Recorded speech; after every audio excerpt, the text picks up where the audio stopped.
think that's funny for me when I'm reading any book. Sometimes I imagine the characters with, let's say, familiar faces. Okay. That's why people create sometimes fan casts of characters of books. Of course, maybe it's not the moment to discuss a fan cast for The Devils because something's happening in that way. That's true, so I won't put you in that situation, but I will ask if you've ever had the feeling when you were writing a character of any of your other books that certain actor or actress could suit them.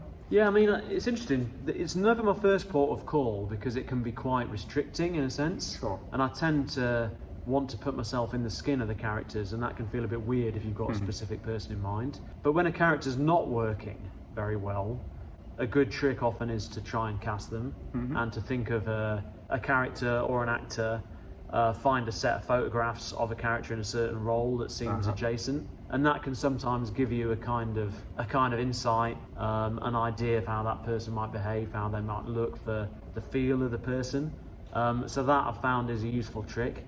Occasionally when a character's not working quite as well as you'd like, you can maybe, grab for an image. So, I mean, in The Devils, for example, Liam Neeson in, The Kingdom of Heaven. He plays an old knight. I watched it again like a few days ago, so there I you remember go. it perfectly. An old crusading knight. It's a very impactful role. It's a very kind of strong visual, and so I picked out a few frames from that film, had them arranged down one side of my screen while I was writing that character, Jakob, in the Devils, and that felt like a good kind of tone to that character. So it can certainly be useful, but it's not the first thing I'd do. It's usually more or less resort. Good to know.